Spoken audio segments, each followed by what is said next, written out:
Karibu tena kwenye channel yetu. Leo tunamzungumzia mmoja wa waimbaji waliokuwa na sauti nzuri zaidi kwenye kizazi cha Yamoto Band, Beka Flavor. Wengi wanajiuliza, nini kilitokea kwa Beka Flavor? Alienda wapi baada ya mafanikio makubwa aliyoyapata akiwa ndani ya Yamoto Band? Tukirudi nyuma kidogo, Beka Flavor alijulikana zaidi kupitia kundi la Yamoto Band.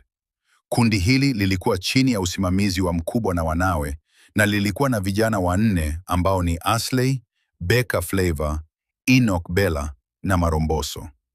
Kati ya mwaka 2013 hadi 2015, Yamoto Band ilikuwa miongoni mwa makundi makubwa zaidi Tanzania.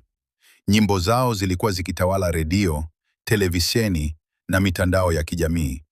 Kila walipotoa wimbo, ulikuwa unapokelewa vizuri na mashabiki. Katika kundi hilo, Beka Flavor alikuwa anasifiwa sana kwa uwezo wake wa kuimba.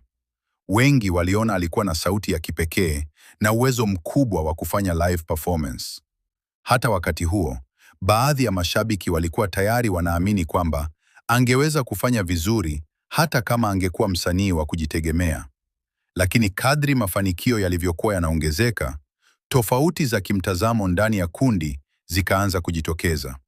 Kama ilivyotokea kwa makundi mengi ya muziki Afrika, kila msanii alianza kuona anaweza kusimama peke yake. Hatimaye, Yamoto Band ikavunjika na kila mmoja akaanza safari yake binafsi ya muziki. Baada ya kuvunjika kwa kundi hilo, wengi walitegemea Beka Flavor kuwa mmoja wa wasanii ambao wangetikisa sana soko la muziki wa Bongo Flava. Na kwa kipindi fulani, ilionekana kweli anaelekea huko. Alitoa nyimbo kadhaa zilizofanya vizuri na akaendelea kupata nafasi kwenye vyombo vya habari.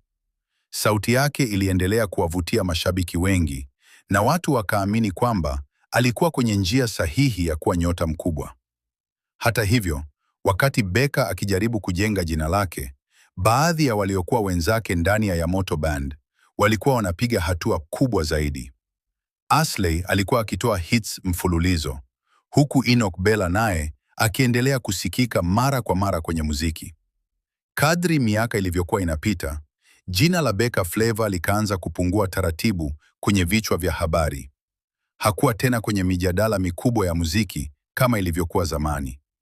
Moja ya mambo yaliyowashangaza mashabiki ni kwamba msanii ambaye wengi walimpa nafasi kubwa kutokana na kipaji chake, alianza kuonekana kwenye matukio madogo zaidi kuliko yale aliyokuwa amezoea zamani.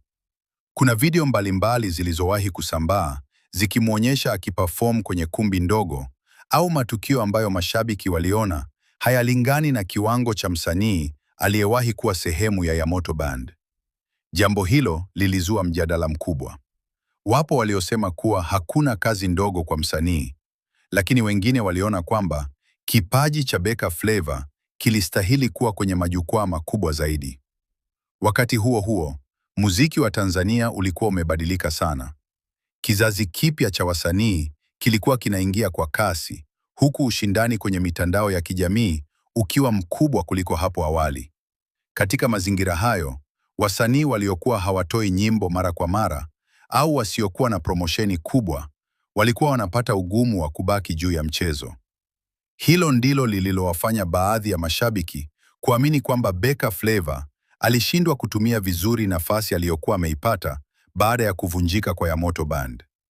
Lakini jambo moja ambalo halijawahi kubadilika ni heshima ya kipaji chake. Hadi leo, watu wengi bado wanamtambua kama mmoja wa waimbaji wenye sauti nzuri kutoka kwenye kizazi cha Yamoto Band. Mashabiki wengi wanaamini kwamba kama angepata usimamizi mzuri zaidi, nyimbo zinazofanya vizuri na promosheni kubwa, angeweza kuwa kwenye kiwango tofauti kabisa leo. Kwa sasa, Beka Flavor bado anaendelea na muziki wake, lakini ukweli ni kwamba hajawa na mwonekano mkubwa kama ule aliokuwa nao wakati wa Yamoto Band au miaka ya mwanzo baada ya kuanza kufanya kazi zake binafsi. Hata hivyo, historia ya muziki imetuonyesha kwamba comeback inawezekana. Wasanii wengi wamewahi kupotea kwa muda mrefu na baadaye wakarudi kwa nguvu kubwa. Je, Beka Flavor anaweza kufanya hivyo? Hilo ni swali ambalo muda pekee ndio unaweza kujibu. Wewe una maoni gani? Unadhani nini hasa kilimfanya Beka Flava ashindwe kufikia mafanikio makubwa ambayo wengi walikuwa wanatarajia baada ya kuvunjika kwa Yamoto Band? Andika maoni yako hapo chini. Usisahau kulike video hii, kusubscribe na kuwasha kengele ya notifications.